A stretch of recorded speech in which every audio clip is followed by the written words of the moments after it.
अभी स्टार्ट है।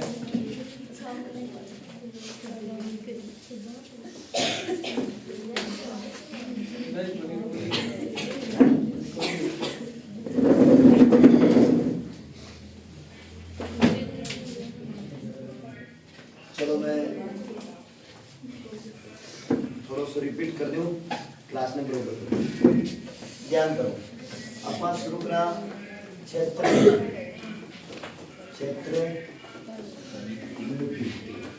ध्यान दीजिएगा। आप लोगों के नोट किए हुए हैं पहले से, नोट करने की आवश्यकता नहीं है आपको।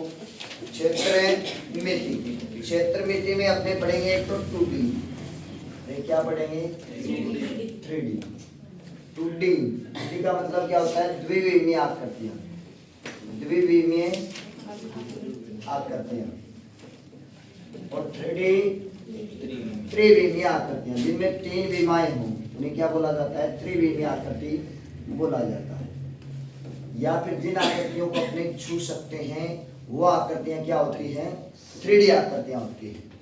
द्विविमीय आकृति 2 विमाएं हो, द्विविमीय आकृति कहलाती है। 3 विमाएं हो, क्या कहलाती है? त्रिविमीय आकृतियां कहलाती हैं। द्विविमीय आकृतियां अपन सुगे को देशकार बान के कसका बा सुगे देश का बा आकृतियां बोला अपन त्रिविमीय आकृति, जिनमें 3 विमाएं हो। जैसे बात करें अपने 2D आकृति की, 2D आकृति जिया अपन आयत की बात करें, आयत में केवल लंबाई चौड़ाई 2 विमाव है, तो बाकी होगी 2D आकृति होगी। जी अपन घन या घनाभ बेलन गोला शंकुआं की बात करें तो घनाभ में केवल लंबाई चौड़ाई ऊंचाई और 3 विमाएं होती है, तो इन्हें बोला जाता है 3D आकृतियां। तो अपन द्विविमीय और त्रिविमीय आकृतियां पढ़ेंगे। या फिर अपने साधारण सी भाषा में ये समझ सकते हैं, जिन आकृतियों का अपने परिमाप और क्षेत्रफल ज्ञात कर सकते हैं। क्या ज्ञात कर सकते हैं? परिमाप और क्षेत्रफल, उन्हें बोला जाता है द्विविमीय आकृतियां। और जिन आकृतियों का क्षेत्रफल के साथ साथ क्या ज्ञात कर सकते हैं? आयतन भी ज्ञात कर सकते हैं, उन्हें बोला जाता है 3D आकृतियां। उन्हें क्या बोला जाता है? 3D आकृतियां। जिन आकृतियों का अपने परिमाप और क्षेत्रफल ज्ञात कर सकते हैं उन्हें बोला जाता है द्विविमीय आकृतियां। और जिन आकृतियों का अपने क्षेत्रफल और आयतन ज्ञात कर सकते हैं उन्हें बोला जाता है 3D आकृतियां, त्रिविमीय आकृतियां। और एवं आगे अपन थोड़ी सी बात करा के परिमाप। परिमाप कैसा है? हमेशा इकाई की क्या लगे? सीधी इकाई लगेगी, जैसे सेंटीमीटर, मीटर। कई बार ये चीजें भी अपन पेपर में कंफ्यूज कर देवे, पेपर में लागिड़ो आज कि 12 उत्तर तो निकाल दिया अपन, ऑप्शन दे रखे 12 centimetre, 12 centimetre square, 12 centimetre cube, none of this. तो 12 उत्तर तो निकाल दिए, लेकिन इकाई क्या है? याद रखोगा, परिमाप हो या विकीर्ण हो या सीधी लंबाई हो, उनके लिए हमेशा सीधी इकाई लगेगी, सेंटीमीटर, मीटर, जो भी आपको इकाई दी गई है। और क्षेत्रफल में हमेशा क्या लगता है? सेंटीमीटर स्क्वायर या मीटर स्क्वायर, या फिर बोला जाता है वर्ग। स्क्वायर का मतलब क्या होता है? वर्ग सेंटीमीटर बोल दें, या फिर क्या बोल दें आप? वर्ग मीटर बोल दें। तो हम सगे इकाई लगेगी। और आयतन के साथ क्या लगे? आयतन के साथ, क्षेत्रफल के साथ तो बता दिया, आयतन के साथ क्या लगता है? सेंटीमीटर क्यूब या मीटर क्यूब। या फिर आप क्या क्यूब का मतलब क्या है? घन। घन सेंटीमीटर लगेगा या फिर क्या लगेगा? घन मीटर लगेगा। समझ में आवे?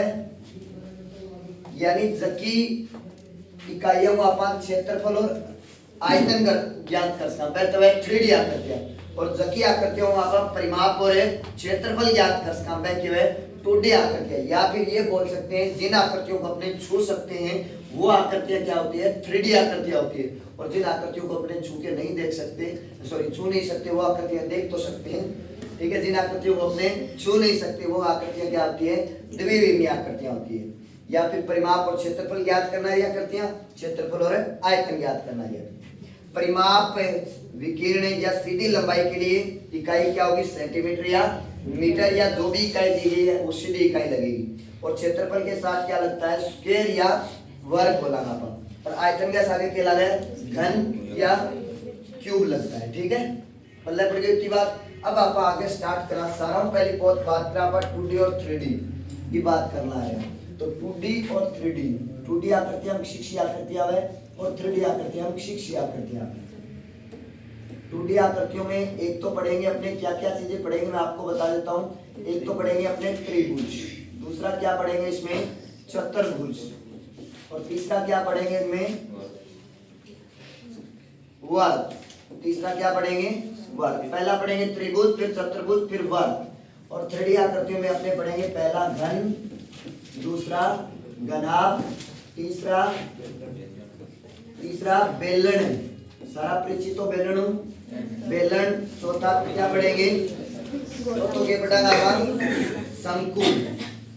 और पांचवा पढ़ेंगे अपने गोला। पिरामिड और प्रिज्म आपके कोर्स में नहीं है, पिरामिड और प्रिज्म नहीं पढ़ेंगे आप, ठीक है? वो होते तो 3D आकृतियों में ही है। 2D आकृतियां शिक्षा पढ़ाएंगे आप त्रिभुज, चतुर्भुज और वर्ग। और 3D आकृतियां पढ़ाना घन, घनाभ, बेलन, गोला, शंकु, पिरामिड और प्रिज्म। लेकिन पिरामिड और प्रिज्म आपके कोर्स में नहीं है, तो पिरामिड और प्रिज्म नहीं पढ़ाया जाएगा आपको, सिर्फ 5 ही आकृतियां पढ़ाना। अगर शुरू करा आप त्रिभुज, सारा पहले बहुत बात करा आप त्रिभुज। त्रिभुज क्या बोल रहे हैं? ट्राइंगल। त्रिभुज, त्रिभुज किसे कहते हैं? 3 भुजाओं से घिरी आकृति। जैसे ये क्या है? क्या इसको अपने त्रिभुज बोल सकते हैं? हाँ, ये एक त्रिभुज नहीं है, क्योंकि 3 भुजाओं से घिरी क्या होनी चाहिए? बंद आकृति होनी चाहिए। क्या कहलाएगा? त्रिभुज कहलाएगा।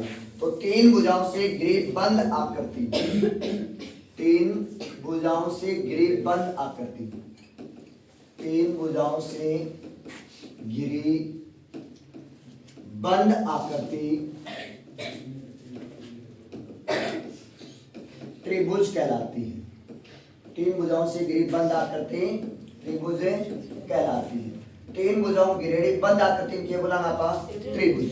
त्रिभुज के तीनों कोणों का योग कितना होता है? त्रिभुज के तीनों कोणों का योग, कोणों का योग 180 डिग्री होता है। त्रिभुज के तीनों कोणों का योग कितना होता है? 180 डिग्री। त्रिभुज के तीनों कोणों का योग कितना है? 180 डिग्री। 3 भुजाओं की रेडी बंद आकृति क्या बोला आप? त्रिभुज। अब बात करें आप त्रिभुज की थोड़ी सी। ए बी सी के और एक है त्रिभुज, ए बी सी। ए तो है भुजा, ठीक है? और ए क्या है? कोण, या क्या बोला आप? शीर्ष। क्या बोला जाता है? शीर्ष। कोण या शीर्ष। अब बात करें आप, कई बार ये छोटा सा प्रश्न बने, ये प्रश्न बने कि निम्न में से त्रिभुज की भुजाएं हैं, निम्न में से त्रिभुज की भुजाएं नहीं है। तो त्रिभुज के लिए भुजाओं के लिए शर्त क्या होती है? त्रिभुज की 2 छोटी भुजाओं का योग, त्रिभुज की 2 छोटी भुजाओं का योग हमेशा क्या होनी चाहिए? तीसरी भुजा से बड़ा होना चाहिए। त्रिभुज की 2 छोटी भुजाओं का योग हमेशा तीसरी भुजा से क्या होना चाहिए? बड़ा होना चाहिए। याद रखिएगा, त्रिभुज की 2 छोटी भुजाओं का योग, त्रिभुज की 2 छोटी भुजाओं का योग, 2 छोटी भुजाओं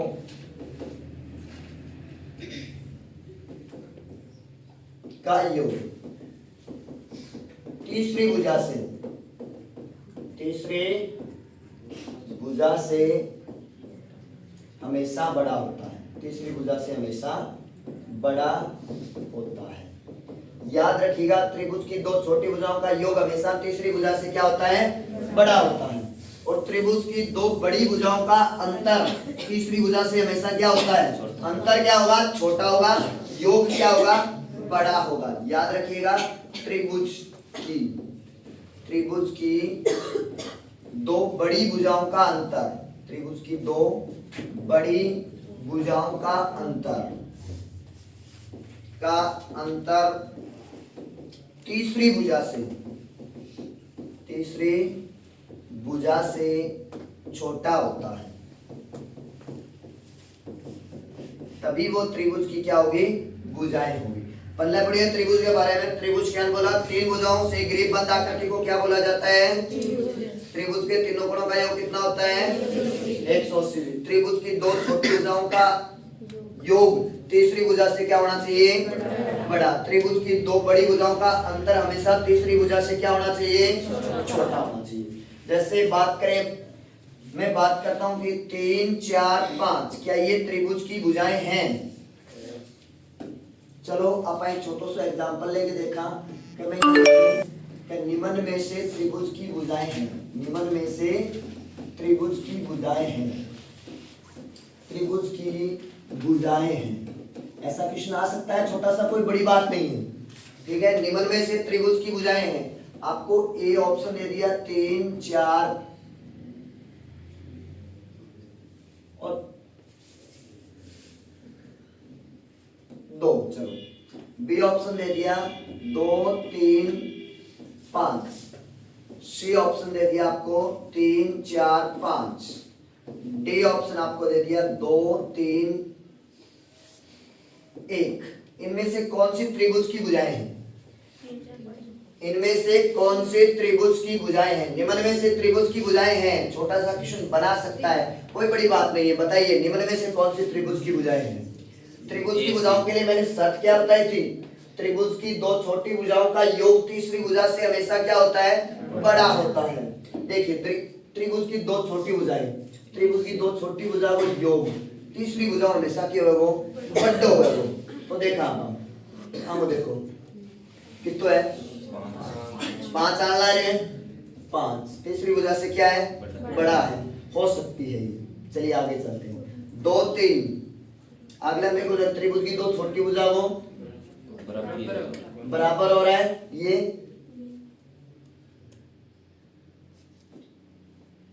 क्यों क्यों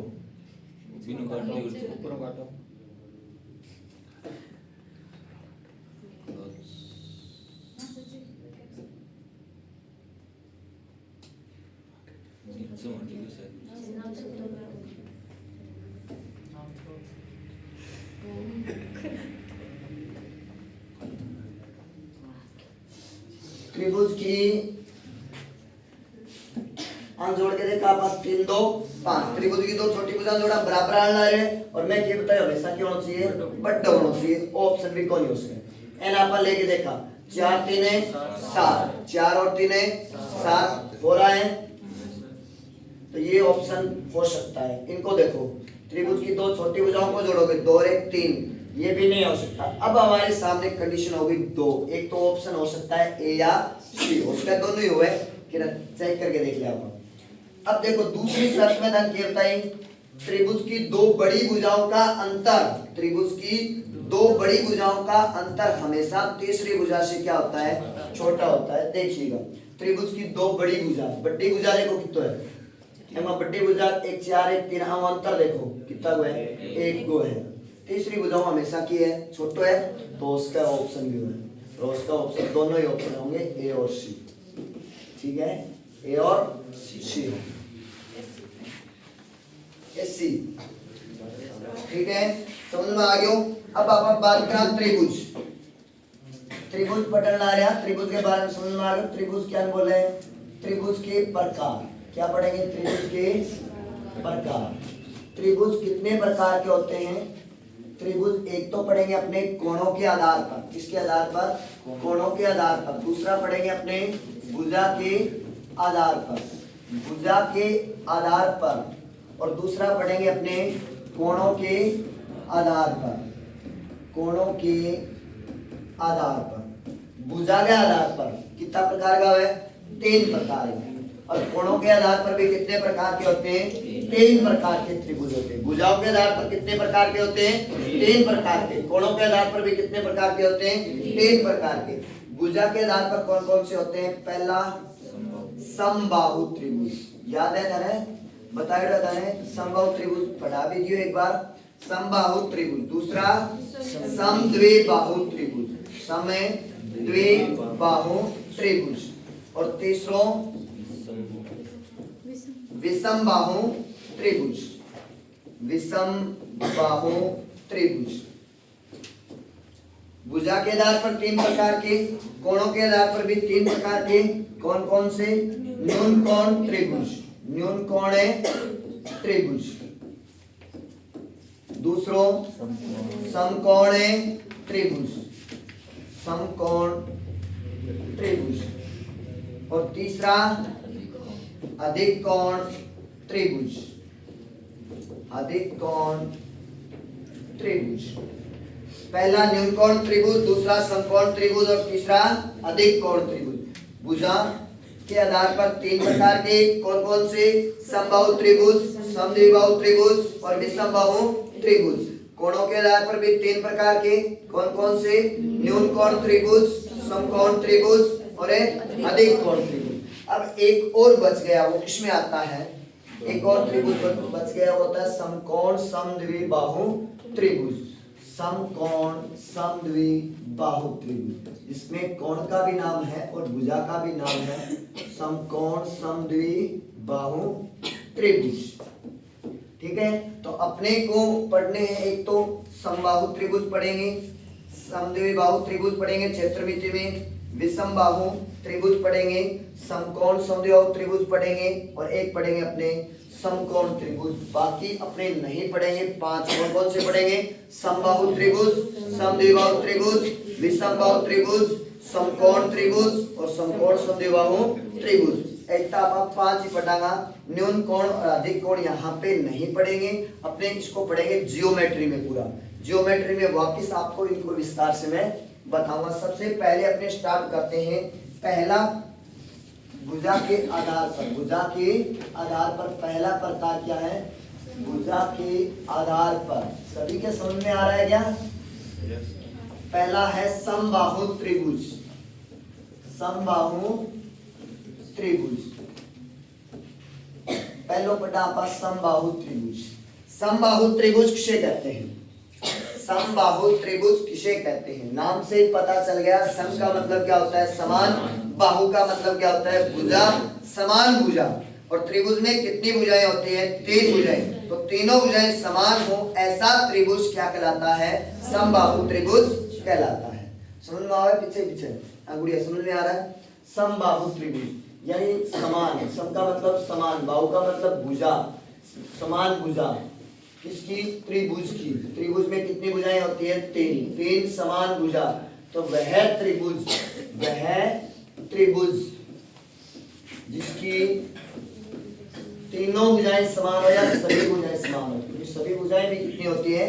तीन होती है। वह त्रिभुज जिसकी तीनों भुजाएं समान हो, भुजाएं समान हो,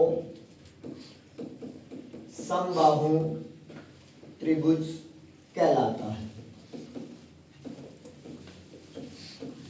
जगह की तीनों भुजा बराबर है, क्या बोला आपा? समबाहु त्रिभुज। समबाहु त्रिभुज किसे बोलेंगे? वह त्रिभुज जिसकी तीनों भुजाएं समान हो। बात करें आपा ए बी सी, ए बी सी, ये क्या है? समबाहु त्रिभुज जिसकी ये भुजा और ये भुजा भी क्या होगी? बराबर होगी। मैं ये भुजा मान लेता हूँ ए, तो ये भी क्या होगी? ए होगी और ये भी क्या होगी? ए होगी। बराबर भुजाओं के सम्मुख कोण भी क्या होते हैं? बराबर होते हैं। अतः समबाहु त्रिभुज का प्रत्येक कोण भी क्या होता है? बराबर होता है। क्योंकि तीनों भुजाएं क्या है? बराबर है, तो तीनों कोण क्या होंगे? बराबर होंगे। समझ में आ गया? बराबर भुजाओं के सम्मुख कोण भी क्या होते हैं? बराबर होते हैं। अतः समबाहु त्रिभुज के तीनों कोण क्या होंगे? बराबर होंगे। अब तीनों कोण बराबर तो है, कितना डिग्री का है?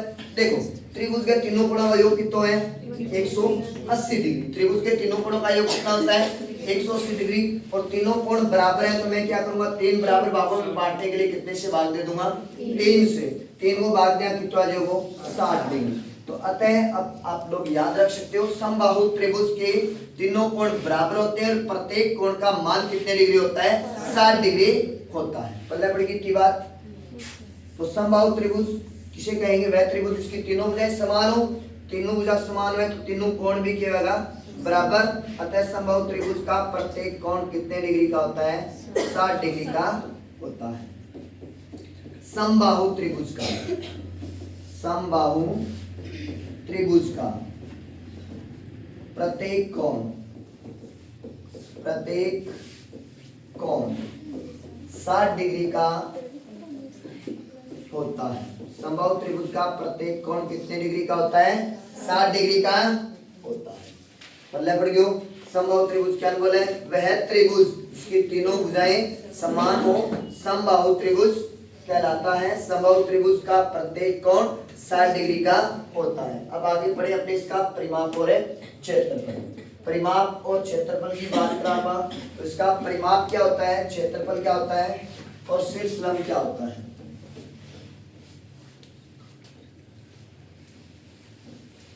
A B C. शीर्ष ए से मैं क्या करता हूं, एक लंब डाल देता हूं, इसे क्या बोलेंगे भी, शीर्ष लंब। शीर्ष से डाला गया लंब, शीर्ष लंब या ऊंचाई बोल सकते हैं। और मैं किसी भी शीर्ष से डाल सकता हूं, शीर्ष बी से अभी ले गया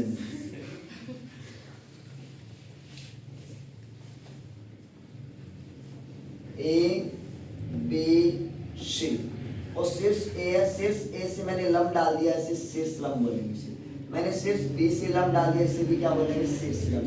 शीर्ष सी से लंब डाल दिया, इसे भी क्या बोलेंगे, शीर्ष लंब। मैं एम मान लूंगा, शीर्ष डालिए पी, एम बिंदु नाम दे दूं क्यू, एन नाम दे दूं आर। यानी मैंने भुजा बीसी पर शीर्ष से एक लंब डाल दिया ए पी, एन बोला आपका शीर्ष लंब। क्या बोला, शीर्ष लंब। तीनों शीर्ष लंब एक दूसरे को किस अनुपात में विभाजित करते हैं, शीर्ष लंब या ऊंचाई। तीनों शीर्ष लंब एक दूसरे को किस अनुपात में विभाजित करते हैं, शीर्ष लंब। शीर्ष लंब एक दूसरे को 2:1 में विभाजित करते हैं। अब थोड़ा सा समझो, 2:1 कट्ठे में विभाजित करते हैं, एक दूसरे को 2:1 में विभाजित करेंगे। देखो ओ शीर्ष लंब है, ओ भी शीर्ष लंब है, ओ भी शीर्ष लंब है। ए बिंदु ओ पर काटन ला रहे हैं। आठों देखो आओ, देखो अनुपात ओसी को के ओसी 2:1 को ओसी, यानी ओ अनुपात तो के ओसी 2 गो, और ओ के ओसी 1 गो। ओ अनुपात के ओसी 2 गो, ओ अनुपात के ओसी 1 गो, ओ अनुपात 2 गो, ओ अनुपात के ओसी 1 गो। कई बार अपन की करे कि एम मान देते हैं और पूरे शीर्ष लंब को पूछ ले, ठीक है। तो बटा अपन पता होना चाहिए कि अनुपात की तो है 2:1, और पेपर में भी आपसे पूछ सकता है कि शीर्ष लंब, तीनों शीर्ष लंब एक दूसरे को किस अनुपात में विभाजित करते हैं। तो आपका आंसर क्या होगा, 2:1। क्या होगा, 2:1 होगा। अब इसके अपने को इसमें ज्यादा कुछ पढ़ने की आवश्यकता नहीं है, बाकी ज्योमेट्री में पढ़ लेंगे। अपने परिमाप और क्षेत्रफल, शीर्ष लंब, 28 चीज पढ़नी है। अपन क्षेत्रमिति पढ़नी है, क्षेत्रफल और चीजें पढ़नी है। परिमाप का सूत्र क्या होता है, परिमाप का मतलब क्या होता है, नाम से ही पता चल गया। परि का मतलब क्या हो गया, जैसे अपने पर्यावरण पढ़ते हैं, पर्यावरण का मतलब चारों ओर का आवरण, ठीक है। वैसे ही परि का मतलब क्या होता है भाई, चारों ओर। माप मतलब मापना, चारों ओर से मापना, चारों ओर से मापेंगे तो ये भुजा, ये भुजा और ये भुजा, तीनों भुजाएं जुड़ जाएगी। और तीनों भुजाएं क्या होती है, समान। तो तीनों भुजा समान है तो आप आएंगे ठीक है, इसका 3 गुना भुजा भी बोल इसका नहीं, तो इसका परिमाप होगा वो क्या होगा, 3 गुना भुजा। इसके क्षेत्रफल का सूत्र क्या होता है, भुजा स्क्वायर नहीं होता है, √3/4 गुना भुजा स्क्वायर होता है। क्या होता है, √3/4 गुना भुजा स्क्वायर। इसके शीर्ष लंब या ऊंचाई सूत्र क्या होता है, शीर्ष लंब या ऊंचाई। शीर्ष लंब या ऊंचाई का जो सूत्र होता है वो होता है √3/2 गुना भुजा। √3/2 गुना भुजा, मतलब पड़ गया √3/2 गुना भुजा। परिमाप 3 गुना भुजा, क्षेत्रफल √3/4 गुना भुजा स्क्वायर, शीर्ष लंब या ऊंचाई √3/2 गुना भुजा, ठीक है। ए बाद में अपन एक प्रश्न बने, एक तो थोड़ा सा परिवर्त और अंतःवर्त के क्वेश्चन बनते हैं समबाहु त्रिभुज में। परिवर्त और अंतःवर्त के क्वेश्चन एक तो समबाहु त्रिभुज में बनेंगे, पढ़ेंगे अपने, और एक पढ़ेंगे किसमें, वर्ग में, ठीक है। तो बट अपन वर्ग में भी पढ़ाना परिवर्त और अंतःवर्त का। बाकी अपन सक्रिय चतुर्भुज पढ़ ही जाना। थोड़ी सी बात करें आप परिवर्त की, समबाहु त्रिभुज में बात करें अपने परिवर्त और एक अंतःवर्त की, थोड़ी सी जिक्र कर लेते हैं यहाँ पे परिवर्त और अंतःवर्त का। परि का मतलब क्या होता है, चारों ओर वर्त बनाओ, चारों ओर क्या बनाओ, क्या वर्त का चारों में आकृति बनेगी, बोला। अंतःवर्त मतलब अंदर वर्त बनाओ। जैसे ये क्या है, एक समबाहु त्रिभुज ABC, एक समबाहु त्रिभुज है, इसके चारों ओर क्या बना है, एक व्रत बना है, इसे क्या बोलेंगे अपने, परिव्रत। इसे क्या बोलेंगे, परिव्रत। इसका केंद्र क्या है, ओ, और इसकी त्रिज्या क्या हो जाएगी, ये इसकी क्या होगी त्रिज्या, और परिवर्त की त्रिज्या को लिखा जाता है बड़े आर से। और बात करें अपने अंतःवृत्त की, तो अंतः का मतलब क्या होता है, अंदर वृत्त बना है। समबाहु त्रिभुज में पढ़ रहे हैं अपने, ठीक है, समबाहु त्रिभुज के क्या बना हो, एक अंदर वृत्त बना हो, इसे बोल देंगे अपने अंतःवृत्त के अंदर की है ओ, आगे हो जाएगी त्रिज्या आर, इसको किससे लिखा जाता है, छोटे आर से। यहाँ से क्वेश्चन बनता है परिवर्त और अंतःवृत्त की त्रिज्या दे देगा आपसे, या फिर भुजा दे देगा, वृत्त का क्षेत्रफल पूछ लेगा, या फिर आपको क्या करेगा, परिवर्त की त्रिज्या दे देगा और समबाहु त्रिभुज का क्या पूछ लेगा, क्षेत्रफल पूछ लेगा, या फिर अपन ये दे दो समबाहु त्रिभुज और क्षेत्रफल हो है तो परिवर्त की त्रिज्या बताओ, या फिर वृत्त की क्षेत्रफल दे दो और समबाहु त्रिभुज का क्षेत्रफल पूछ लो, ए टाइप का प्रश्न बनेगा। परिवर्त की त्रिज्या का सूत्र क्या होता है, परिवर्त की त्रिज्या, परिवर्त की त्रिज्या, यहाँ पे आपको सीधा डायरेक्ट सूत्र बता देता हूं मैं। परिवर्त की त्रिज्या का सूत्र होता है ए बटे, ए क्या होती है भुजा, भुजा बटे √3, और अंतःवृत्त की त्रिज्या का सूत्र क्या होता है, अंतःवृत्त की त्रिज्या, अंतःवृत्त की त्रिज्या आर, भुजा बटे 2√3, भुजा बटे 2√3। यहाँ से दो इंपॉर्टेंट क्वेश्चन बनते हैं, परिवर्त और अंतःवृत्त, परिवर्त और अंतःवृत्त की त्रिज्याओं का अनुपात, इस त्रिज्याओं का अनुपात, समबाहु त्रिभुज में बात कर रहे हैं अपने, परिवर्त और अंतःवृत्त की त्रिज्याओं का अनुपात क्या होता है, जल्दी से बता दो निकाल कर। Very good, 2:1। परिवर्त और अंतःवृत्त के क्षेत्रफलों का अनुपात, अंतःवृत्त के क्षेत्रफलों का अनुपात, ये भी एक इंपॉर्टेंट क्वेश्चन बनता है, का अनुपात क्या होगा। अब देखो अपन ये पूछेगा परिवर्त और अंतःवृत्त की त्रिज्या का अनुपात निकाल के देख सकता आप। परिवर्त, परिवर्त की त्रिज्या क्या होती है, भुजा, भुजा को ऐसे लिख देते हैं √3 अनुपात, और ये अंतःवृत्त की त्रिज्या भुजा बटे 2√3, एवं 1 कट जाओ √3 कट जाओ 1/2, 2 के उड़ जाओगे गुणा में, अनुपात क्या जाओ 2:1, इनका अनुपात क्या होगा 2:1। ऐसे ही क्या निकल जाएगा, क्षेत्रफलों का अनुपात निकलेगा, वो कितना निकलेगा 4:1। याद रखिएगा पेपर में अगर आपको ये दिया गया कि समबाहु त्रिभुज के परिवर्त और अंतःवृत्त के त्रिज्याओं का अनुपात क्या होगा, तो आपका आंसर क्या आएगा 2:1। समबाहु त्रिभुज में बने परिवर्त और अंतःवृत्त के क्षेत्रफलों का अनुपात क्या होगा, तो आपका आंसर क्या आएगा 4:1। और कई बार कंफ्यूज के लिए ये भी दे देता है कि अंतःवृत्त और परिवर्त, अंतःवृत्त और परिवर्त के त्रिज्याओं का अनुपात, तो आपका आंसर क्या हो जाएगा 1:2। परिवर्त और अंतःवृत्त और परिवर्त के क्षेत्रफलों का अनुपात, मैंने आगे पीछे नाम चेंज कर दिया तो अनुपात भी क्या हो जाएगा, चेंज हो जाएगा, क्या होगा 1:4। यानी परिवर्त को जो अनुपात है वो तो है 2 और एंगो अनुपात की तो है 1, तो 2:1 कोशिश। अगर धनिया दे दे अंतःवृत्त और परिवर्त 1:2 त्रिज्या, और परिवर्त और अंतःवृत्त के क्षेत्रफलों का अनुपात पूछ ले तो 4:1 होता है। अगर अंतःवृत्त और परिवर्त का पूछ ले तो 1:4, कोई दिक्कत किसी के नहीं है।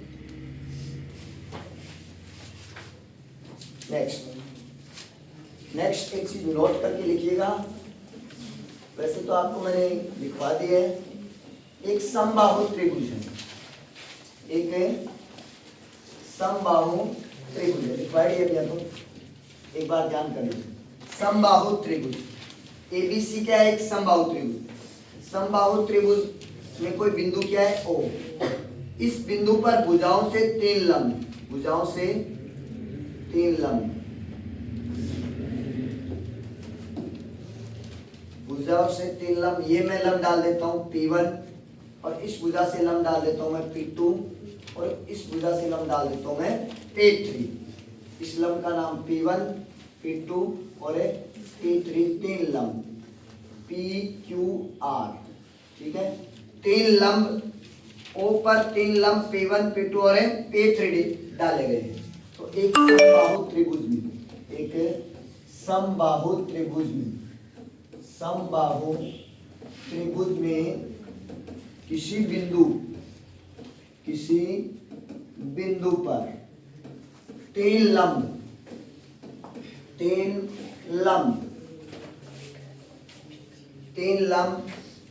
P1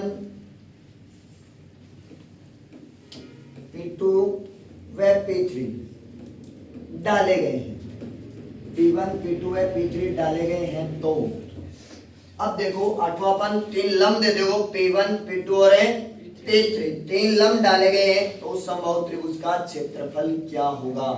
तो आपको क्या पता होना चाहिए? भुजा का पता होना चाहिए। यहाँ पर मैं आपको भुजा का सीधा डायरेक्ट सूत्र बता देता हूँ। यहाँ से समबाहु त्रिभुज की भुजा निकालने का सूत्र होता है 2/√3 P1 plus P2 plus P3,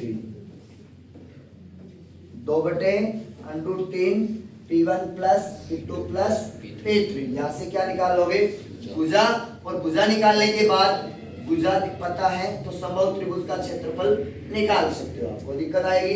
नहीं आएगी। इसी के साथ समबाहु त्रिभुज के मैंने आपको सारे सूत्र नोट करवा दिए हैं। अगर किसी को नोट करना है तो पीडीएफ मिल जाएगी, आप नोट कर लेना। थोड़ा सा वापिस बताओ जानी, समबाहु त्रिभुज क्या बोले हैं?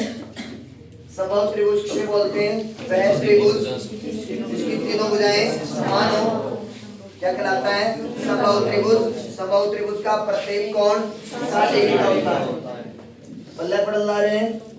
समबाहु त्रिभुज में शीर्ष लंब एक दूसरे को किस अनुपात में विभाजित करते हैं? 2:1 में विभाजित करते हैं। इसका परिमाप क्या होता है? परिमाप क्या होता है? क्षेत्रफल क्या होता है? शीर्ष लंब या ऊंचाई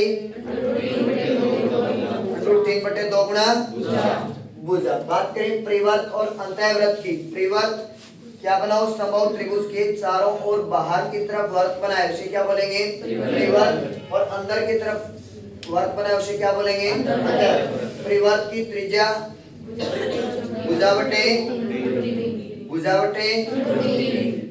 और अंतःवृत्त की त्रिज्या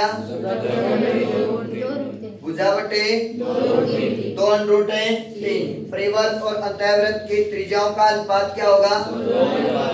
2:1। परिवर्त और अंतःवृत्त के क्षेत्रफलों का अनुपात क्या होगा? क्षेत्रफलों का अनुपात क्या होगा?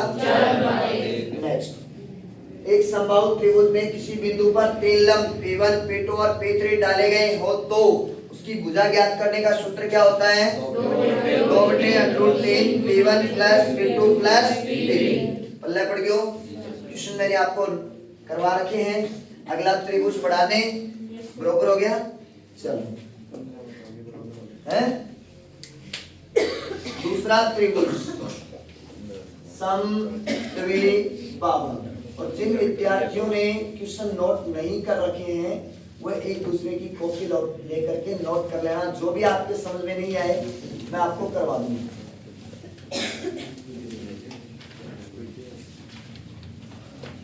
समद्विबाहु त्रिभुज। समद्विबाहु त्रिभुज किसे कहते हैं? दो भुजा समान और दो वेरी गुड, वेरी गुड।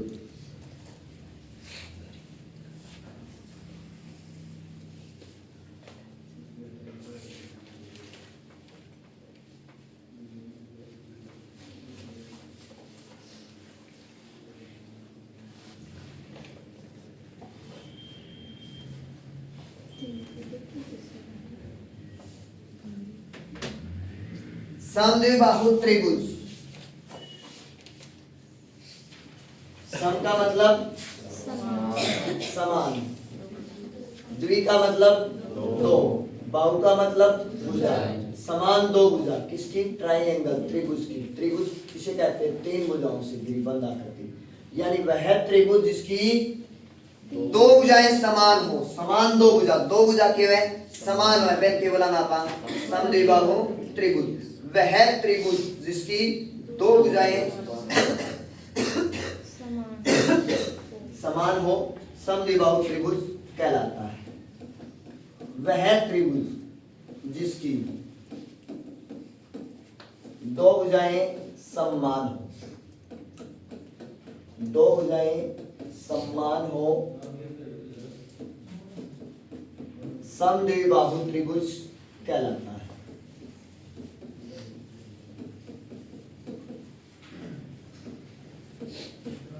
त्रिभुज की दो भुजा बराबर है, मैंने क्या बोला नापा, समद्विबाहु त्रिभुज, वह त्रिभुज जिसकी दो भुजाएं बराबर है। बात करें अपने त्रिभुज ए बी सी, ए बी सी, ये क्या है, एक समद्विबाहु त्रिभुज है जिसकी दो भुजाएं आ भुजा और आ भुजा पर मान ली बराबर है। और मैं एन अगर ए कह दूंगा तो आ भी की होगी ए, अगर मैं एन एक्स कह दूंगा तो आ भी की होगी एक्स। काम करो 2-3 मिनट बदल।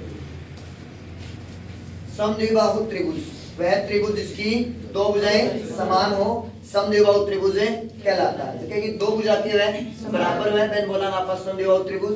मैं मान लियो ए बी सी एक के समद्विबाहु त्रिभुज है, जैसे कि आ भुजा और आ भुजा के बराबर है। अगर आ ए मान लियो तो आ भी की होगी ए, अगर एक्स है तो आ भी की होगी एक्स, अगर आ 10 है तो आ भी की होगी 10।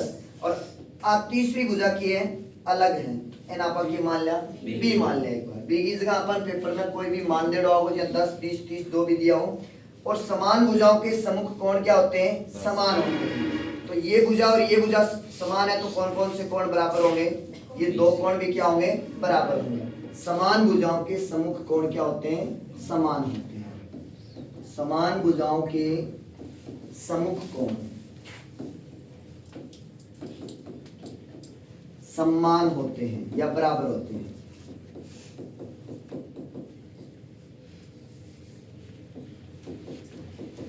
होते हैं। अतः कोण B बराबर क्या होगा, कोण है C, कोण B और C के वर्गों बराबर होगा। एक बार उतार ले, कोई बात नहीं।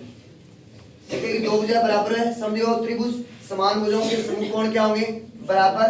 ओ कोण और ओ कोण के वर्गों बराबर। जल्दी जल्दी फटाफट थोड़ा सा एंग मापन पढ़ना है। परिमाप, क्षेत्रफल, ऊंचाई, ये चीजें पढ़नी है। परिमाप, परिमाप का मतलब क्या हो गया, मैंने पहले ही बताया था। परि का मतलब क्या होता है, चारों ओर। माप का मतलब है मापना, चारों ओर से, चारों ओर से चल मेरे नापा नापा बात करा पा। तो आ भुजा नाप दी ए, आ भुजा की हो जाएगी बी और आ भुजा वापिस है ए कितनी बारी आ गयो, दो बार। तो सूत्र क्या बन गया आपको, 2a प्लस बी। ये किसका सूत्र बन गया, परिमाप का। और इसके क्षेत्रफल का सूत्र क्या होता है, b बटे 4 अंडर है 4 a square minus b square. b बटे 4 अंडर 4 a स्क्वायर माइनस है b स्क्वायर। इसकी ऊंचाई, ऊंचाई का सूत्र h, ऊंचाई का सूत्र होता है 1 बटे 2 अंडर 4 a स्क्वायर माइनस है b स्क्वायर। और क्वेश्चन पढ़ाएंगे आप कल। हाँ 10वीं क्लास में आप पढ़ता नहीं।